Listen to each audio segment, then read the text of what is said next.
if you say yes, you'll never regret it. Mm-hmm. If you say no, you always will. You know right. how you feel about Good, your Mimi. Good word. So really, from a worldly perspective, you would look at, she walks away and she's caretaking her Mimi.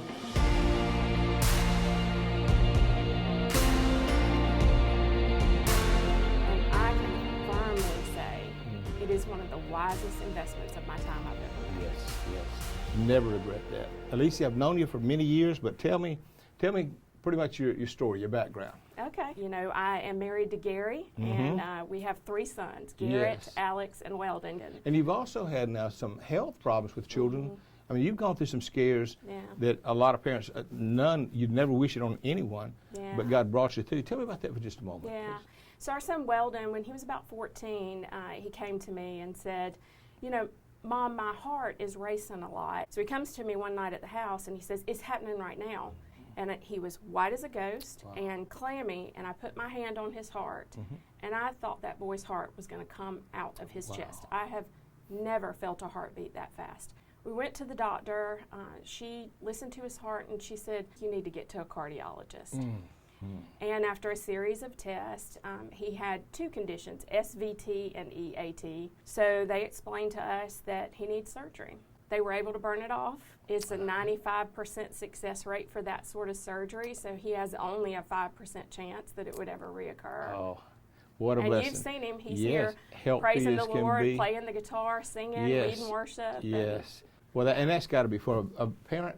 That would just take years off your life in a way. And the good is because you had a faith. I can only imagine the kind of concern you've got that, you know, Lord, this got to be in your hands. There's nothing else we can do. That's right. And the last thing you want is for your child to go through something like that. But let me ask you this. You were at one time Vice President of Marketing over at Masterbuilt with John McGlamory. When you came on there was a different dynamic that came, and it was during that time y'all really hit some explosive growth. You got to be a part of that journey.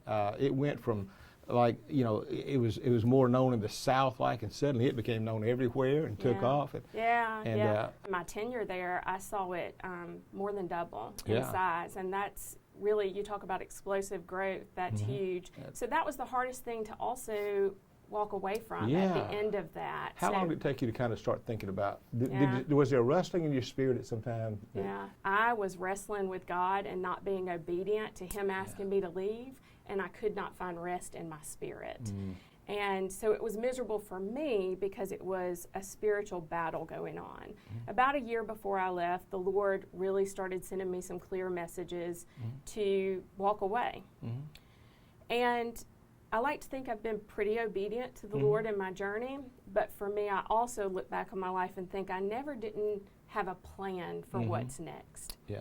So it felt very uncomfortable when the Lord didn't say, leave for this. And the question mark just wasn't tracking with me. And my life verses are Proverbs 3, 5, and 6. And I have to remind myself, you know, I've got to trust in the Lord with all my heart, lean not on my understanding. And I was reminding myself, Alicia, lean not on your understanding. I need to acknowledge Him, and He'll make the path straight. But He never promises that He's going to give you the next thing when He asks you to take a leap. That's right. And I wrestled that out with Him for a year. To say that I walked away from security is putting it mildly. I was worldly wise, incentivized to stay and not leave. And still, the day I walked out of Masterbuilt, did not know why I was leaving. The only thing I was hearing in my prayer life is, I've got something for you. I've got something for you. So I left, and the phone started ringing literally the day I left. Hey, I heard you're leaving Masterbuilt. We sure could use your help. Hey, I heard you're using Masterbuilt. And it wasn't job opportunities, it was more consulting. Like, if you could come in and just look at what we're doing. So I started a business so that it would be official, Denny Road. Denny Rose, And that's a story in itself. I want to hear that. So I grew up on Denny Road. That's where my family farm is, in Catala. I mean, small, it's 50 acres, but I grew up there. And so the question of what He had for me was answered about a month or so after I had started my business. My family calls me in, and my Mimi had gotten cancer, gone through the treatments, and the treatments had really set her back in a lot of ways. And there's my Mimi on Denny Road and not able to take care of herself. And they approached me and said, Alicia, could you take a more formal role in her care? You know, we can hire in some sitters, but she really wants to stay at home. And could you? And I went home again and talked to Gary, my rock. Right. And he said, Alicia, he said, if you say yes, you'll never regret it. If you say no, you always will. I know how you feel about your Mimi. Good word. So really, from a worldly perspective, you would look at, she's in boardrooms, she's traveling to Australia, China, all over the world. She's running a team that, you know, of a lot of people. She's in her career where she wants to be. She walks away, and she's caretaking her Mimi. But the world would say that's a fall from accomplishment or a fall from achievement. And I can firmly say it is one of the wisest investments of my time I've ever made. Yes. You never regret that. That's right. That's a value call that goes back to just loving God and loving your family. And I hope even listeners will recognize that you didn't miss anything in the career when you walked away, but you could have missed out the best memories that you had with your grandmother. That's right. So. Talk about how personal the Lord is. I named my business Denny Road, and then I ended up on Denny Road for a year. Wow. Only God could have written that story. That's right. Tell me this. When you stepped into Denny Road, what is Denny Road? It's I know you got marketing and branding and advertising and all. Tell us what all you do. So I would say Denny Road is a growth consultancy. And why do I say growth? Because it's how do you grow your business and yourself. It's business and personal growth. But, you know, to grow teams and grow businesses, you've got to grow people. It's all connected. That's right. And some specialties that we have are branding and marketing. And but what I found was people were calling me in to talk about their strategic marketing plans. They would call me in to start a new brand or a new business, and we'd lock arms in this journey. But there was never a time that somebody hired me that I wasn't hearing that it was actually team issues or employee issues. And so I thought, all right, how can I pivot this business model where I'm helping them, you know, with their team as well as their brand? And that's when I heard about the Enneagram. I have, there's 4 E's that come to mind. Okay. So when you're looking at who to hire, who to put on your teams, who to keep on your teams, who to grow, you got to look at these 4 E's. Do they have ego? That's good. Okay. Are they bringing ego into the conversation? You know, ego creates a barrier to getting the work done. I mean, the kind of ego that puts self above the needs of others. And they might be in that mindset of, I mean, what would this place do without me? That's ego. Because I've got an answer to that question. They'd go right on with their lives. Yeah, that's right. They would. That's exactly what they would do. Also, you know, another E we consider is envy. You know, are they operating from a scarcity mindset or an abundance mindset? Your jealousy, it says, who can stand before jealousy? And it's almost the question God asks is like, very, very few or anyone. And pride's the other. I've only had one person, I think, in my lifetime that came up to me one time and said, Bill, I'm where I am because of pride. And he began to tell me all of it. And he was a surgeon. He said, I walked into every room thinking I'm the smartest guy in the room. And he said, today I sat in church, the Holy Spirit just kept saying, you're not the smartest guy in this room. And he said, in fact, you're probably the foolish guy in the room. And he said, God began to humble him and show him all of this stuff. He couldn't wait to get his life changed. And that's a miracle. Yeah, it was. It doesn't have to be a physical healing miracle. Yeah. When God heals somebody's mind from pride and envy, that's a miracle. Right. When he shows you yourself. Yeah, that's right. And I don't think you can grow or fix. That's why I love what you do with the Enneagram.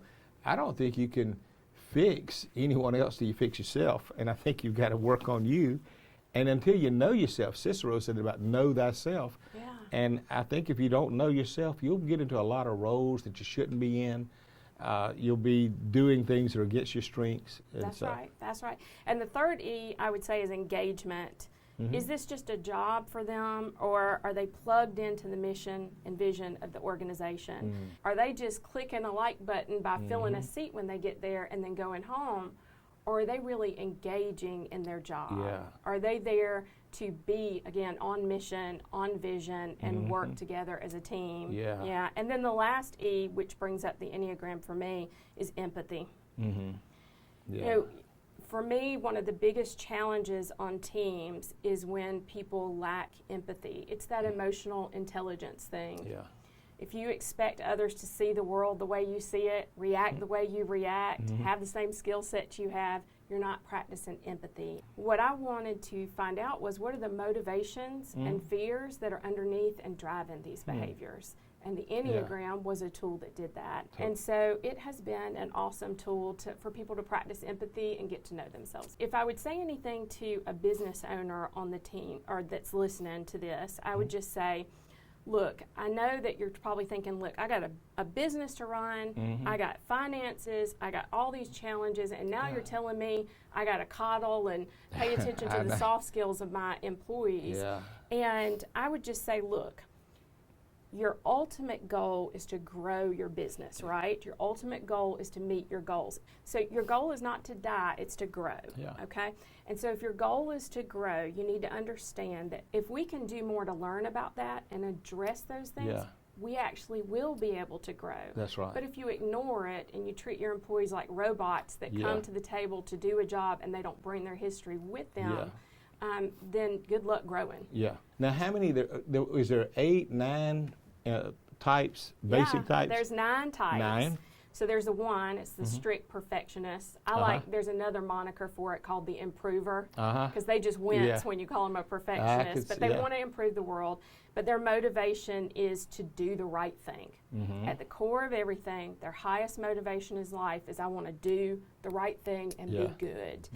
And then the type 2s are the considerate helpers, also called the befrienders, and their goal is to be liked. Now, when 2s hear that, they'll wince and, I'll be transparent, I'm a 2. And so there's a whole life story that added up to me being a 2, but you realize you just want to be loved and liked. And what's not to be liked about you, so. Well, and the 3 is the achiever performer, the competitive achiever, and their motivation is to outshine and be the best. That is what they want to do. The 4 is the intense creative, and their motivation is to be unique in the world. They want to be unique and different in the world. Now, the thing with them, let me ask you, because I was going to hire one time some people working on a camera, and I had met with this big producer first and said, tell me what I'm looking for.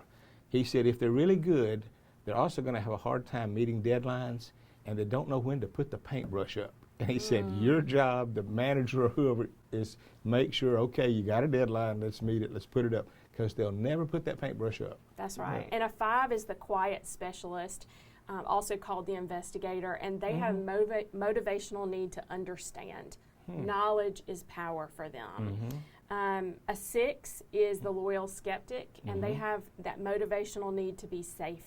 You know, fear is a driving factor for them. So they're going to be your preppers, your people that are, you know, worst case scenario, they're prepared for every scenario. I wouldn't be there. The 7 is the enthusiastic visionary. And their motivation in life is to experience it all, to get all the joy, all the experiences, all the squeeze out of the orange in life. And then the 8 is the active controller or the challenger, and their motivational need is to be in control. Be in control at all times, and they don't want to be controlled. But they also are some of the best social justice warriors out there, because they look out for the underdogs. I'm thinking of and then the 9 is the peacemaker. I'm married to the peacemaker, and they have a motivational need to keep balance, harmony, and peace in the world. They don't ever get too far off on the fringes, do they? I mean, they. They're just very steady Eddie. But every one of these 9 numbers also comes with 7 deadly sins. So there's a flip side. So like for, you know, some of them it's pride, some of them it's gluttony, some of it's lust. And so, for example, the 7. They want to experience it all. I have a son that's a 7.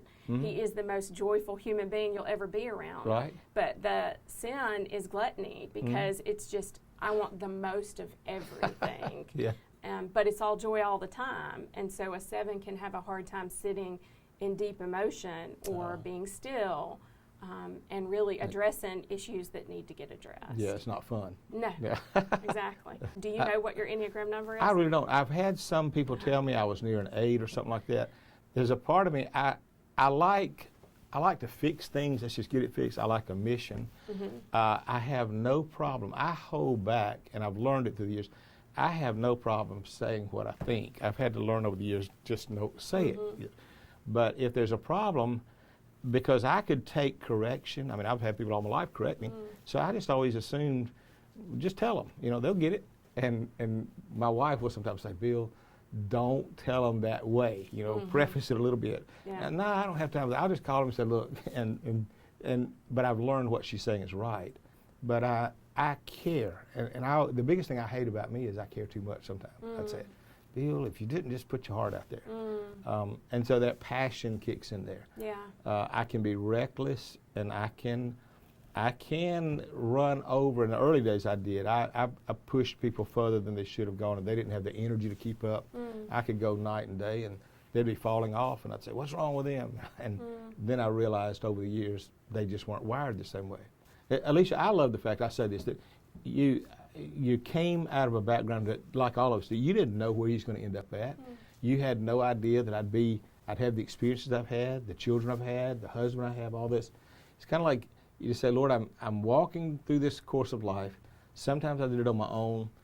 Then I came to a place where I let you, but I never knew what that next day and what that future would be like. And I look at your life now and I say, here's a lady I respect, but you really have done it right. And I'm glad you're healthy. I'm glad you get to enjoy this season of your life. My prayer is that God will take this business you have right now and will do it even better and more effectively than any other thing you've done, more fulfilling, and that you'll get fruit, that people will not only find their personalities and their temperaments, but that they'll find faith through it too. And that's, from the outside, people look at you, and I do, with respect. Well, so, I appreciate that more than you know. And, you know, this is not a comfortable seat for me.